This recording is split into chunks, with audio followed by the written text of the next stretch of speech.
یہ ساری کی ساری چیزیں اللہ کی امانت ہے. اس لیے تو کہا جاتا ہے کہ جناب خودکشی حرام ہے، کیونکہ یہ جان آپ کی نہیں ہے.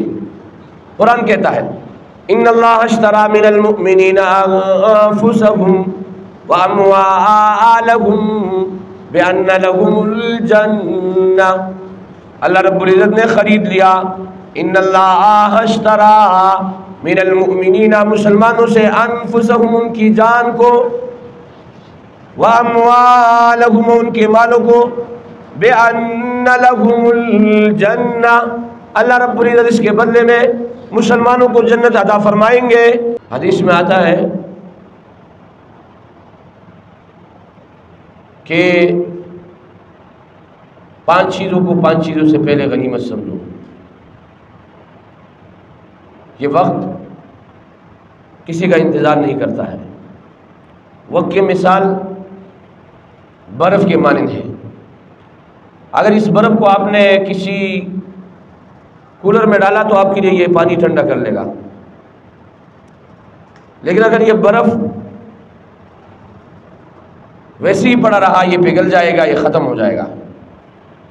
پگھلنے میں یہ آپ کا انتظار نہیں کرتا ہے کہ یہ شخص مجھے اٹھائے گا اور مجھ سے یہ فائدہ اٹھائے گا. اس طرح وقت گزرنے میں کسی کا انتظار نہیں کرتا ہے. اس لیے نبی اکرم صلی اللہ علیہ وآلہ وسلم نے فرمایا اغتنم خمسا قبل خمس، 5 چیزوں کو 5 چیزوں سے پہلے غنیمت سمجھو. حیاتک قبل موتک، اپنی زندگی کو موت سے پہلے غنیمت سمجھو. شبابک قبل حرمک، اپنی جوانی کو بڑھاپے سے پہلے غنیمت سمجھو. صحتک قبل سقمک، اپنی صحت کو بیماری سے پہلے غنیمت سمجھو. فراغک قبل شغلک، اسی طریقے سے اپنے فراغت کو مشغولیت سے پہلے غنیمت سمجھو. اور 5ویں چیز یہ ہے غناک قبل فقرک، آپ اپنے مالداری کو، اپنے مال کو غربت سے پہلے غنیمت سمجھو. نبی اکرم صلی اللہ علیہ وآلہ وسلم نے ان 5 چیزوں کے متعلق فرمایا ہے کہ ان 5 سے پہلے غنیمت سمجھو. اور حدیث شریف میں دوسری جگہ ارشاد ہے کہ جب تک آپ 5 چیزوں کا جواب نہیں دو گے قیامت کے دن، اس وقت تک آپ ایک جگہ سے دوسری جگہ ہل نہیں سکتے ہو. اس میں سے یہ کہ زندگی دی تھی آپ نے کہاں گزاری، وقت دیا تھا آپ نے کہاں صرف کیا، جوانی دی تھی آپ نے کہاں صرف کی، مال دیا تھا آپ نے اس کو کہاں خرچ کیا. ان چیزوں کے بارے میں سوال ہوگا قیامت کے دن. لہذا یہ ساری کی ساری چیزیں اللہ کی امانت ہے. اس لیے تو کہا جاتا ہے کہ جناب خودکشی حرام ہے، کیونکہ یہ جان آپ کی نہیں ہے. قرآن کہتا ہے ان اللہ اشترى من المؤمنین انفسهم واموالهم بان لهم الجنہ، اللہ رب العزت نے خرید لیا. ان اللہ اشترى من المؤمنین، مسلمانوں سے، انفسهم ان کی جان کو، واموالهم ان کے مالوں کو، بان لهم الجنہ، اللہ رب العزت اس کے بدلے میں مسلمانوں کو جنت عطا فرمائیں گے. اس لیے اس جان میں تغیر و تبدل، اس میں تصرف جو ہے یہ کسی انسان کو جو ہے اختیار نہیں ہے. اس جان میں آپ تصرف نہیں کر سکتے ہو. اسی کی وجہ سے کہا جاتا ہے جب یہ جان آپ کی نہیں ہے تو آپ اس میں خودکشی یا اس کو جو ہے مطلب مارنا یہ آپ کے لیے جائز نہیں ہے، یہ حرام ہے. جان اللہ کی ہے. اللہ رب العزت نے مسلمان کی جان مال کو خرید لیا ہے، اس لیے کہ اس کے بدلے میں ان کو جنت عطا فرمائیں گے. تو عرض یہ کر رہا تھا کہ یہ وقت گزر رہا ہے اور یہ میرے اور آپ کا انتظار نہیں کرے گا. اور میرے عزیز ساتھیوں، ہمیشہ کے لیے میں کہتا ہوں کہ رمضان مبارک میں منزل کی طرف ہمارا سفر بائی ایئر ہے، جہاز کے ذریعے سے ہو رہا ہے. ایک شخص منزل کی طرف جاتا ہے سائیکل پر سوار ہو کے جاتا ہے، دوسرا موٹر سائیکل پر سوار ہو کے جاتا ہے، تیسرا کار پر سوار ہو کے جاتا ہے، چوتھا بس میں سوار ہو کے جاتا ہے، پانچواں ٹرین میں سفر کرتا ہے، چھٹا وہ شخص ہے جو ہوائی جہاز کے ذریعے سے منزل کی طرف جاتا ہے۔ لیکن میرے عزیز ساتھیوں، جب ہوائی جہاز کا حادثہ ہو جائے تو اس مسافر کے ٹکڑے پھر نہیں ملتے۔ اور رمضان مبارک میں حادثہ کیا ہے؟ حادثہ یہ ہے کہ ہم رمضان مبارک کو سوتے سوتے گزار لیں، ہم رمضان مبارک میں اللہ کی عبادت نہ کر لیں۔ رمضان میں حادثہ یہ ہے کہ نبی پاک صلی اللہ علیہ وآلہ وسلم مسجد نبوی تشریف لائے، ممبر کے ایک سیڑھی پر پاؤں رکھا آمین کہا، دوسرے سیڑھی پر پاؤں رکھا آمین کہا، تیسرے سیڑھی پر پاؤں رکھا آمین کہا۔ صحابہ نے عرض کیا اللہ کے رسول، آج ہم نے کوئی نئی چیز دیکھی ہے، آپ نے 3 مرتبہ آمین کہا۔ نبی پاک صلی اللہ علیہ وآلہ وسلم فرمانے لگے میرے پاس جبرائیل امین تشریف لائے تھے اور انہوں نے بد دعائیں کی ہے۔ ایک بد دعا یہ کی ہے کہ جس شخص کے والدین بڑھاپے کی حالت میں ہو اور یہ شخص اس کا خدمت نہ کرے ہلاک ہو جائے۔ میں نے کہا آمین۔ دوسری بد دعا جبرائیل امین نے یہ کی کہ جس شخص کے سامنے آپ کا نامی آ جائے اور آپ پر درود نہ بھیجے ہلاک ہو جائے۔ کہہ دو صلی اللہ علیہ وسلم، ایک مرتبہ اور کہوں۔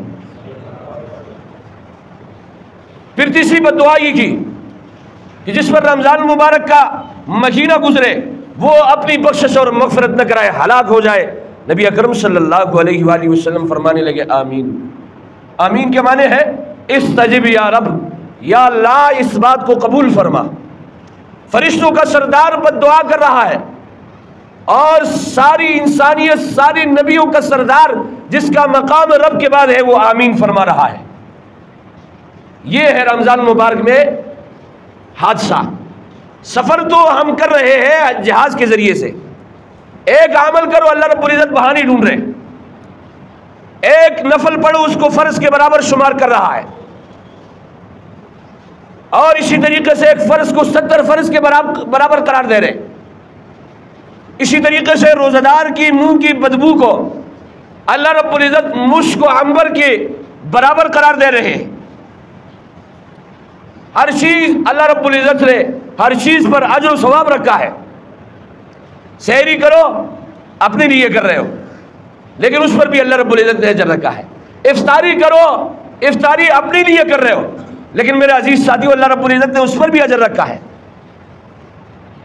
اور ہم کہتے ہیں نا میرے عزیز ساتھیو، اللہ رب العزت فرما رہے مسلمان نے میرے لیے کھانا پینا چھوڑا ہے، میرے لیے کھانا پینا چھوڑا ہے۔ اگر آپ غور کریں یہ مسلمان کھانا پینا چھوڑتا ہے؟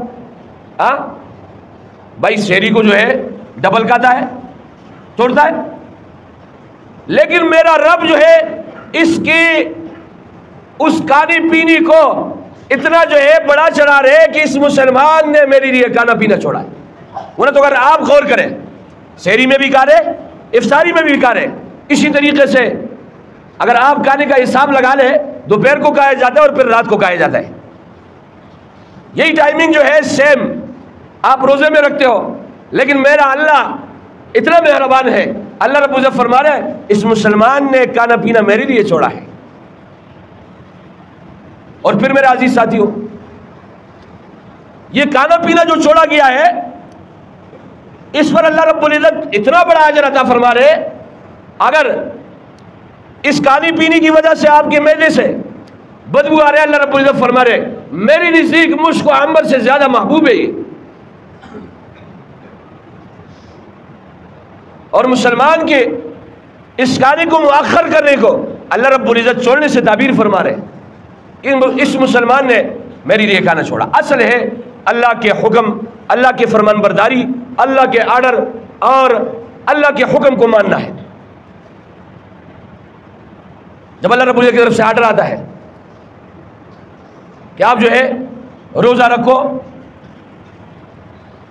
صبح صادق سے لے کر ثم اتموا الصیام الی اللیل، رات تک رکھو، اب جیسے ہی میرے عزیز ساتھیو اللہ رب العزت کی طرف سے آرڈر آ جائے پھر افطاری میں جل کرنا بھی مسنون ہے، کیونکہ مقصود کھانا پینا چھڑوانا نہیں ہے، اللہ رب العزت کو اس چیز کی ضرورت نہیں ہے آپ بھوکے رہے آپ پیاسے رہے، اس چیز کی ضرورت نہیں ہے۔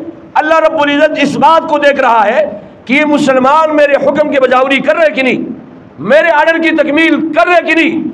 اب جیسے اللہ رب العزت کا آرڈر ہوتا ہے کہ آپ نے صبح سے لے کر شام تک روزہ رکھنا ہے، اس کے بعد آپ نے افطار کرنا ہے۔ کھانا پینا اگر کھانا پینا چھڑوانا مقصود ہوتا، افطاری میں مسنون یہ نہ ہوتا کہ آپ جلدی افطاری کر لو۔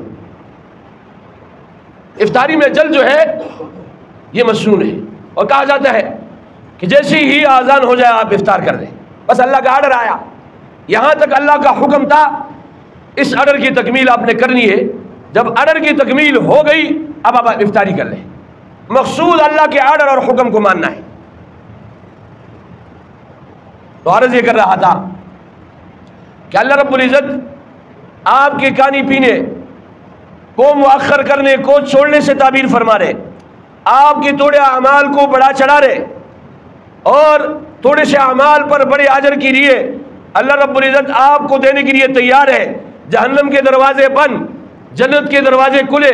اور میرے عزیز ساتھیوں، روزہ دار کے لیے اللہ رب العزت اعلان فرما رہے، الصوم لی وانا اجزی بی، روزہ میرے لیے ہے اور اس کا بدلہ میں دوں گا۔ اور دوسری روایت میں ہے وانا اجزا بی، اس کا بدل میں ہوں۔ حدیث شریف میں آتا ہے میرے عزیز ساتھیوں کہ جب جنتیوں کو ساری چیزیں مل جائیں، ساری نعمتوں سے جنتیوں کو مالا مال کیا جائے، جنت والوں کو سب سے ادنا جنتی کو میرے عزیز ساتھیوں اس دنیا سے بڑا جنت ملے گا، ادنا جنتی کو۔ اور کیا کیا جو ہے میرے عزیز ساتھیوں اس میں نعمت ہے۔ حدیث میں آتے ما لا عین رأت، جو اب تک کسی آنکھ نے دیکھی نہیں ہے، ولا اذن سمعت، نہ کسی کان نے اس کے بارے میں سنا ہے، ولا خطر علی قلب بشر، اور نہ کسی دل پر اس کا خیال گزرا ہے۔ اللہ رب العزت نے ان مسلمانوں کے لیے وہ جنت تیار کی ہے۔ ویسے حدیث شریف میں آتا ہے ان فی الجنت نہرا اسمہ ریان علیہ مدینۃ من مرجان لہ 70,000 باب من ذهب وفضہ لحامل القرآن، جنت میں ایک نہر ہے جس کے 70,000 سونے چاندی کے دروازے ہیں۔ کتنے؟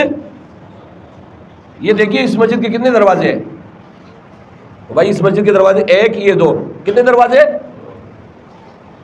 حدیث میں آتا ہے کہ جنت میں ایک نہر ہے جس پر مرجان کا شہر ہے، اور جس کے کتنے دروازے ہیں؟ 70,000 سونے چاندی کے دروازے ہیں۔ لہو 70,000 باب، یہ دروازے لکڑی کی نہیں ہے، لوہے کی نہیں ہے، المونیم کی نہیں ہے، شیشے کے نہیں ہے، من ذهب وفضہ، سونے چاندی کے ہیں۔ اللہ رب العزت یہ عطا فرمائیں گے لحامل القرآن۔ یہ 70,000 دروازوں کا اندازہ آپ لگائے کتنی بڑی جگہ ہوگی۔ 70,000 دروازے، 2 دروازے اس مسجد کے ہیں۔ اب اس جو ہے شہر کے دروازے کتنے ہیں؟ 70,000 دروازے ہیں، اور جس پر مرجان کا شہر ہے فرماتے ہیں اس کے 70,000 دروازے ہیں۔ یہ حافظ قرآن کو دیا جائے گا، حامل قرآن کو دیا جائے گا۔